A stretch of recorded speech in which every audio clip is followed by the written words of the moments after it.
Guys, look at this. This is a gorgeous King Ranch chicken made fresh, not from canned ingredients. You're gonna like this one.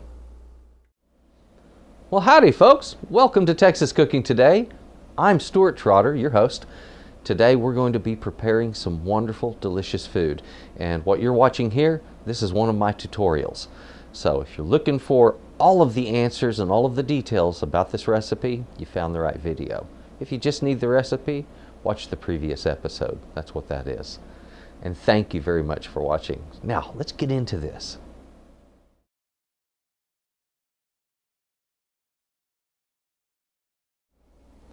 Well, guys, that looks delicious, doesn't it? And trust me, when you taste it, you're going to find out a whole new version of delicious. Because King Ranch chicken is poppin' good. And you take poppin' good and combine it with all fresh ingredients and you get something stellar. That's what we're going to make today. Now I have to thank a viewer of mine, a guy named Miguel Gonzalez. That's just what his channel is named. Anyway, he wrote into my channel and said, I would like to see your version of King Ranch chicken. So Miguel, here it is. This is my version of King Ranch chicken. I hope you like it.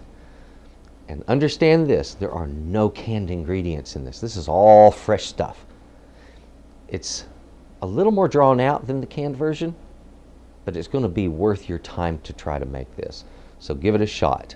Now folks, something I need to mention about the recipe King Ranch chicken. You need to know this. It has nothing to do with the King Ranch. All right, King Ranch down in South Texas. Huge spread. It's like, I think like 800,000 acres or something like that. It's absurdly huge. All right. It's a ranch with proportions that people have a hard time comprehending. And when they're headed towards Kingsville, Texas, you know, which is where the King's Ranch is, you know, you're driving down a highway and you're thinking, gee, I wonder where the King's Ranch is. Well, you're actually on the ranch, okay? So it's that big. Highways cross through it.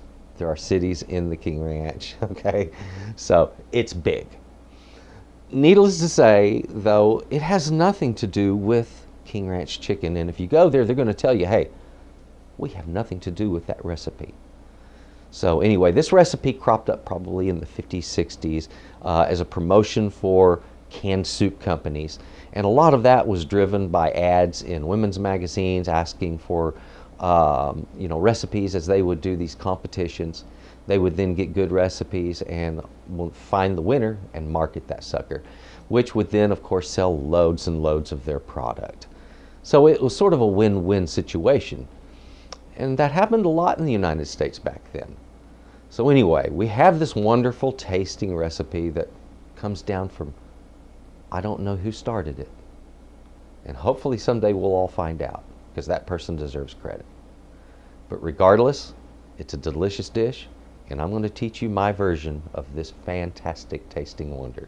Let's get in the kitchen and get busy cutting, because we've got us a King Ranch chicken casserole to make. Come on, let's go. Guys, look at this. Not a single can in sight. All fresh ingredients. We've got some chicken back here, heavy cream, Parmesan cheese, cumin, paprika, onion, poblano chilies, tomatoes, garlic, flour, butter, button mushroom caps, cheddar cheese, your choice of jack, mozzarella, Munster cheese, whatever you prefer to use, take your pick. And of course some corn tortillas. And all together that equals delicious. First thing that we need to do, I need to shred the chicken. We're going to do that real quick, get all that shredded chicken into a bowl, discard the bones. We're going to then make our white sauce, and after that we get busy cooking up the veggies that we're going to cut up and turn this into the most remarkable tasting casserole that you're ever going to have the pleasure of enjoying. So guys, this is King Ranch chicken on steroids, I guess. Either way, it's wonderful. Now let's get busy on the chicken. Come on. Okay guys, it's time for us to take our chicken and process it. So all I have to do is pull it apart and take the meat from the bones and put that meat right down into my bowl here. Now in the bottom of this pot is a whole bunch of juice, okay? And you want to save every bit of that. All of that juice is valuable, but part of it, at least, we're going to be using later in this dish. It is just packed with flavor, and it's a good thing. Now, the neat thing about doing a whole chicken like this and roasting it, you get this banging flavor from it, guys. You get that rotisserie chicken flavor, or roasted chicken flavor, whichever you want to call, down in your dish. And it's fantastic. So get the dark meat in there, get the light meat in there, and if you're a fanatic about the skin and you want a little skin in there, hey, you can put a little skin in the game too, okay? Don't worry about that. So guys, if you would, take apart your entire chicken and just strip him down like you've seen me doing here, one muscle at a time, just breaking these apart into decent sized pieces to bite. And once we have our bowl filled, we'll move on to our next step. Now guys, I have just finished up shredding out that chicken, as you can see, and I'm going to take the drippings from that chicken and we'll run them through a strainer. So now we have what little broth that we had, all of our chicken, and we're going to be making up a very, very good tasting chicken casserole with it. Now guys, let's go ahead and get all of our vegetables cut up. Now I want to start with these poblanos. I'm just going to cut the crown off of these, okay? And there's different ways of doing this, but I just generally go right into it and get that out of there.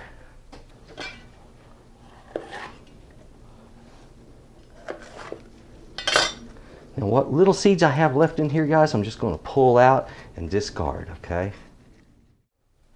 Now that I have crowned and de-seeded my chilies, I'm going to go ahead and cut these down. Now I'll tell you a trick. When you cut chilies, if you cut it from the inside, it slices through the skin a lot easier from the inside out than it does from the outside in, because that skin is kind of slick and some knives don't like to cut across it. Now my knife is sharp. I generally don't have a hard time with that. And if you'll notice, I'm not just doing a beautiful pristine job of cutting this. Not necessary, okay?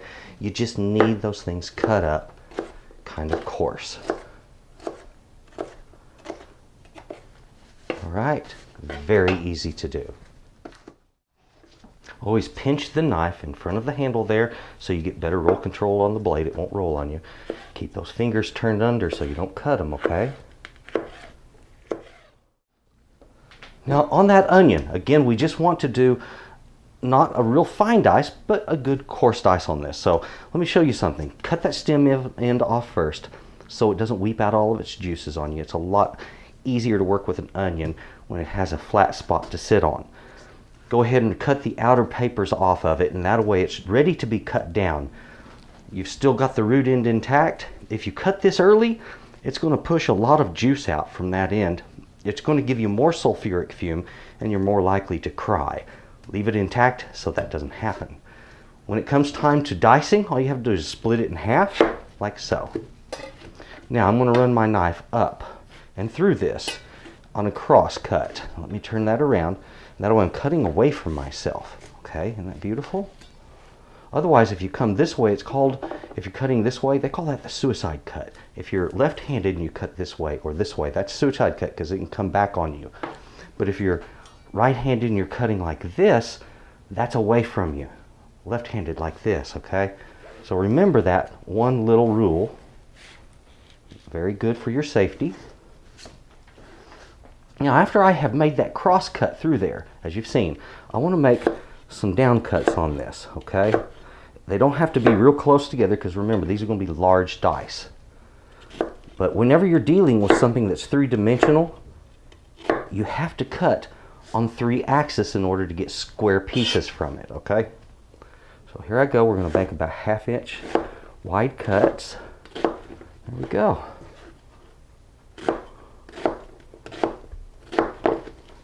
Our onion, believe it or not, it's all cut up and it's ready to go. Isn't that cool? Now let's go ahead and take care of our mushrooms. And remember guys, on these, it was just a matter of we needed to slice them. Nothing more, okay?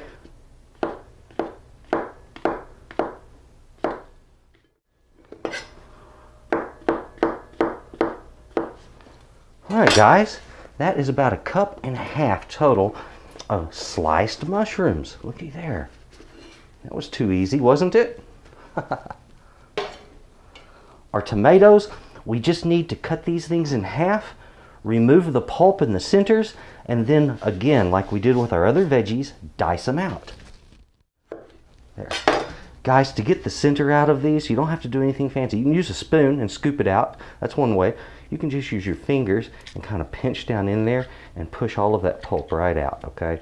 Not a problem. What's left behind is going to be nice and usable, okay? So I'm going to do those at my sink because it's a little bit cleaner, and then I'll cut them here. All of the tomatoes are now cored out. All of the pulp is removed. We're ready to just cut the meat down. I want to say this, when it comes to cutting these, something you need to know, guys. These things cut easier, just like the chilies, from the inside out, all right? So it cuts through that skin very easily. And if you'll notice, again, I'm not going for pristine dice, okay? It doesn't have to be perfect, they just need to be some dice. So if you want, go ahead, slice all of yours up. So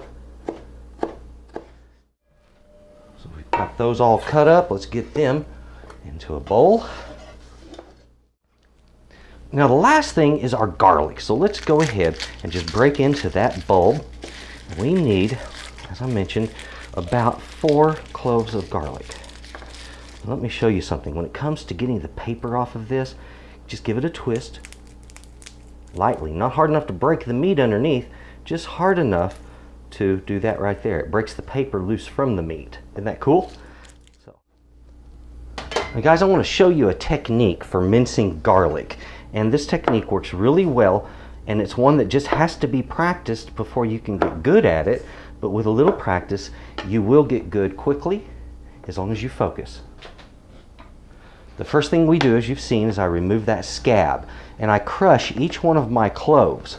I do this so that it doesn't bounce around on me while I'm trying to cut it, okay?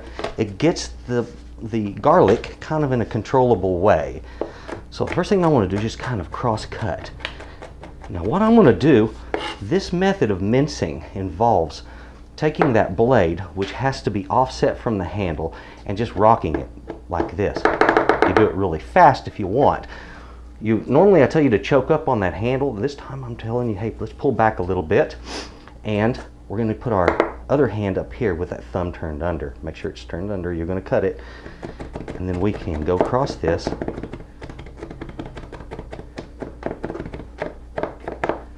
Just chopping that down. If you're going to push material off of your blade, which is dangerous, guys, push away from that edge, not lengthwise to it, okay? And if you ever see me run my hand like that, I have it against the back edge of the knife, never just directly on that side, okay? So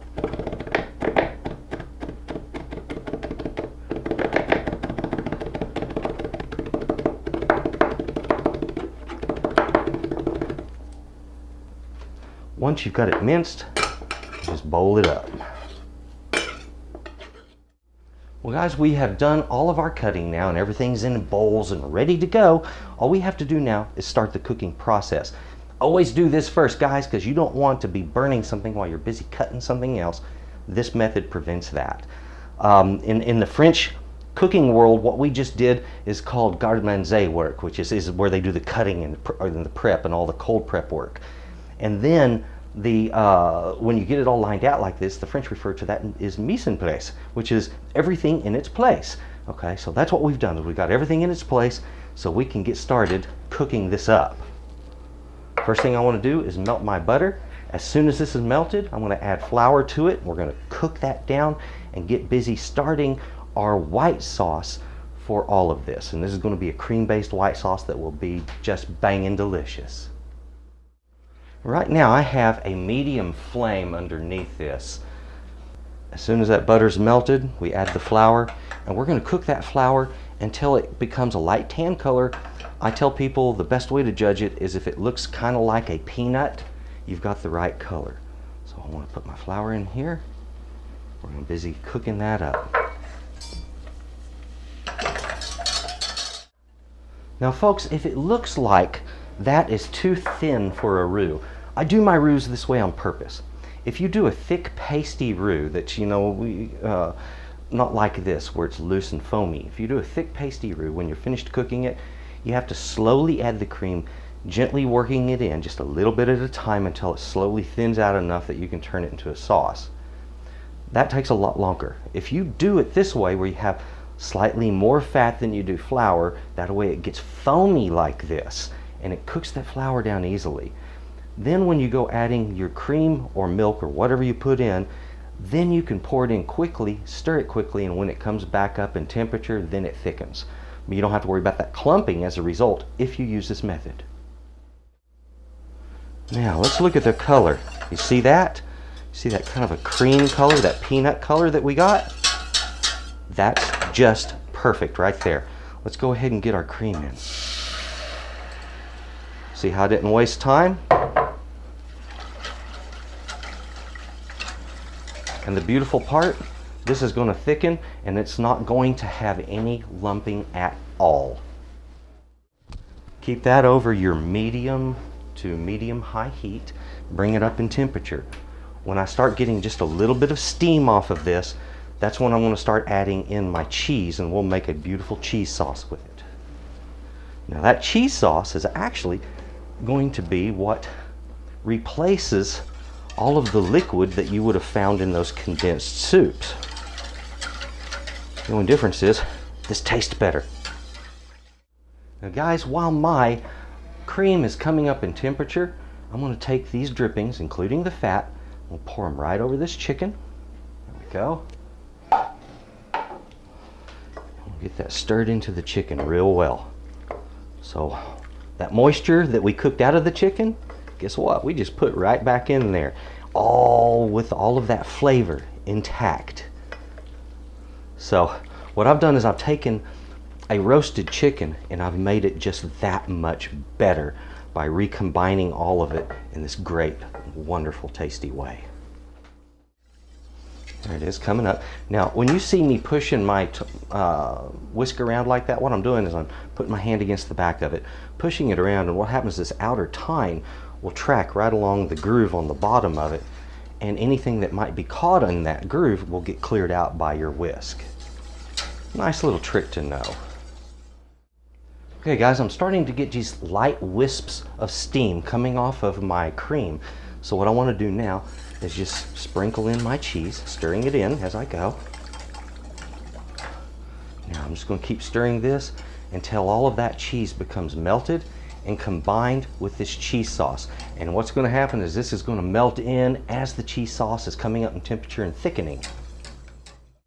If you're thinking this is very much like an Alfredo sauce, well, you're right, it is. The only difference is in an Alfredo sauce, we don't start by making a roux. We just go ahead and heat the cream and melt the cheese in. So it's a little bit different in that case. But in this case, we need more fluid volume, and I need that fluid volume to be thickened slightly. So we do it this way. Okay guys, look here. This is coming out nice and thick. I'm getting a little more steam coming off of it. So as it came up in temperature, of course, our roux did its job. It thickened up. The cheese did its job. It made it a little bit thicker. It's melted off now. And we have this beautiful Parmesan flavored cream sauce. Oh yeah. I don't want to like boil it vigorously because it will curdle, but I do want to bring it up till it just begins to break a boil, and I want to shut off the heat at that point and cover it and let it sit and rest until I need it.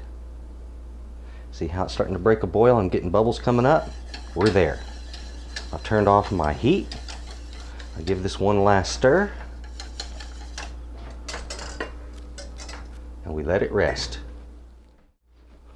Now I'm bringing this pan up in heat. I have it over a high temperature, and I'm going to get a little oil in here.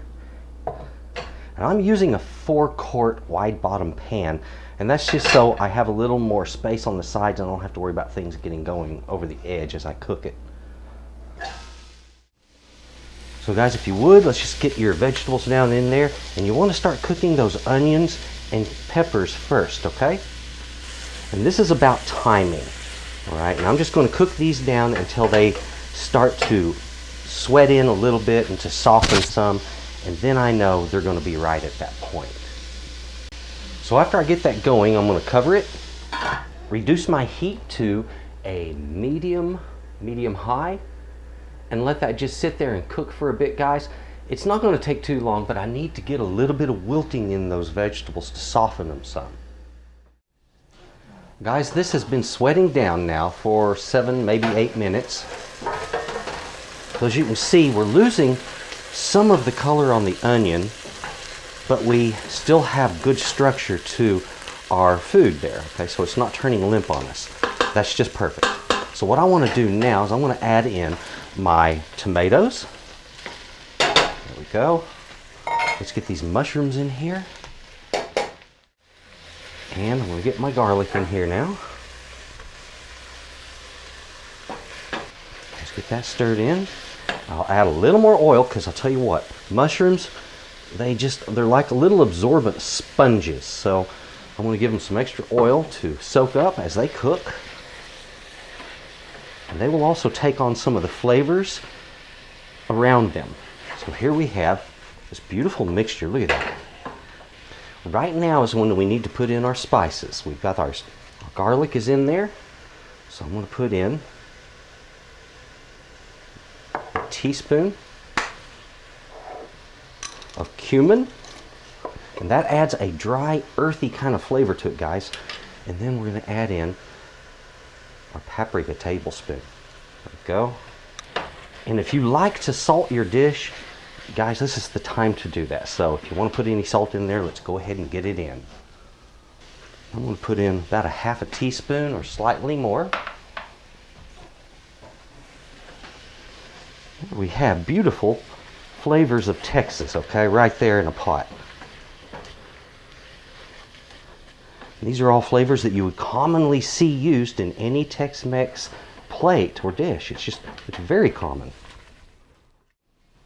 Now I'm going to cover that and sweat that just long enough to sweat the mushrooms slightly, about another 2 minutes. It has been another 2 minutes, in fact almost 3. So we have our vegetables cooked down wonderfully, right where we need them. The tomatoes have had a chance to release some of their juice, and that's important because we need the acid from the tomatoes to bring out flavors throughout the rest of the dish, and it is a great way of doing it. Now let's take that beautiful cream sauce we made and go right in there with it. And now it's time for our chicken.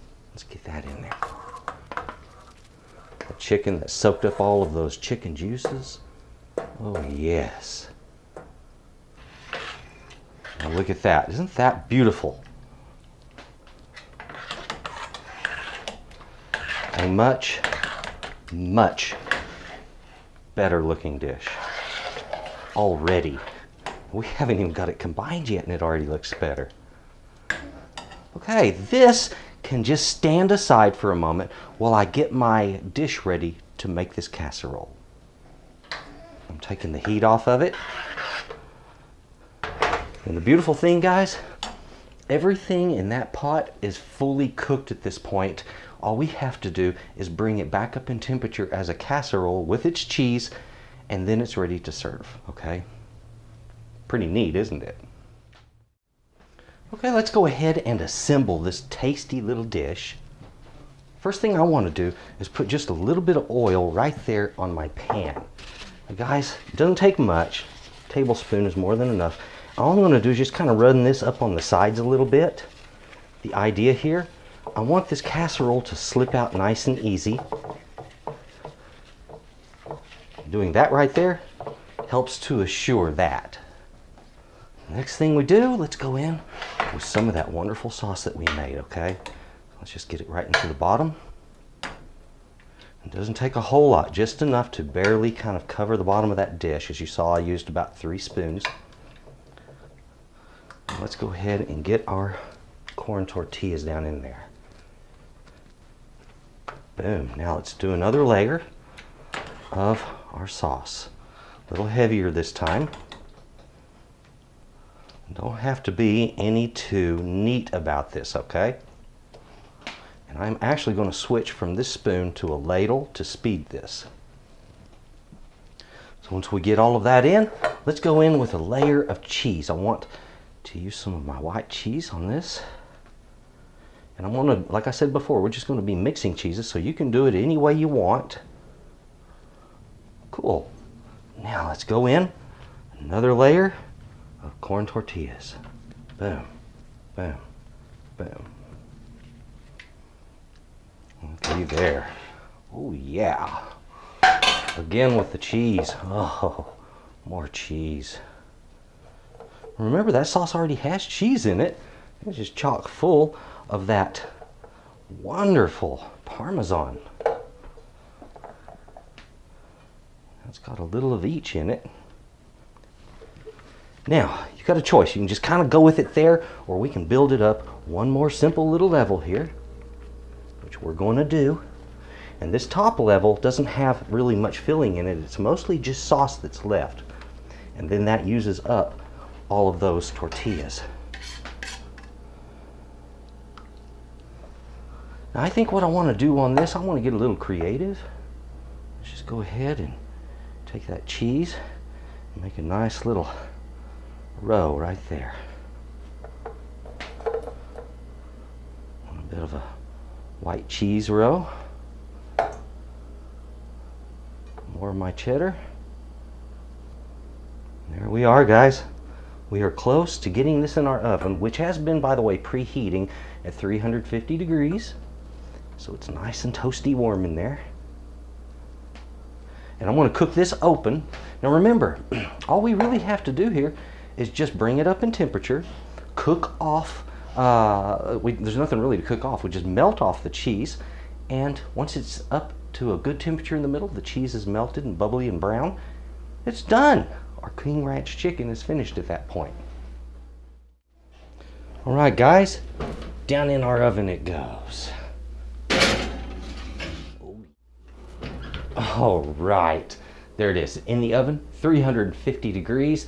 That's going to be about 30 to 35 minutes. I think I'll set my timer.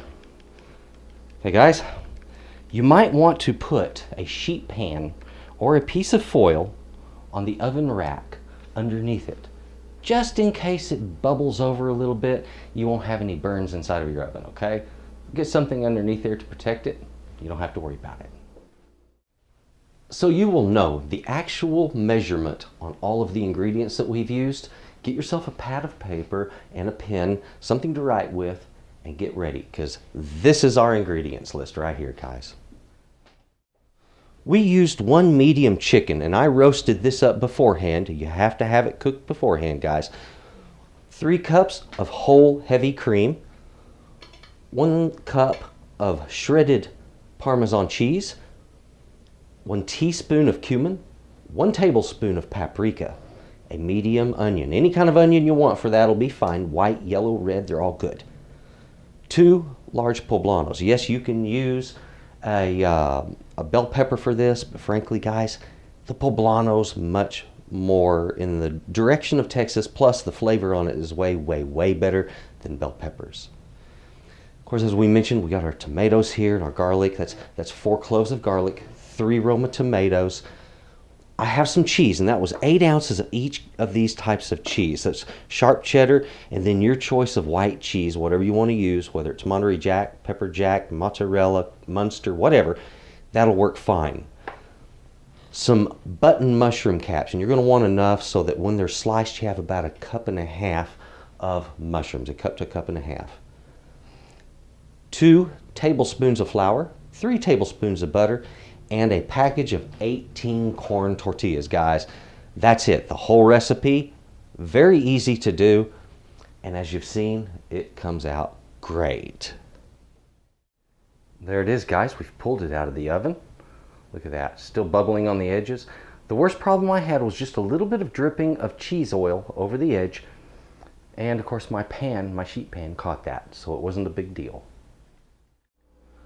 We've given this a little bit of time to cool down, about 15-20 minutes, somewhere in there. Let's go ahead and just give it a cut.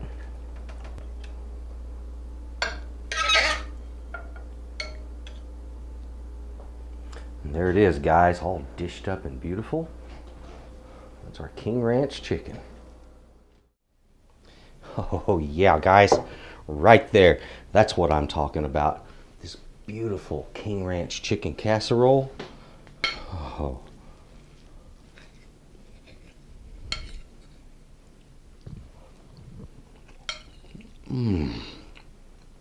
Oh man.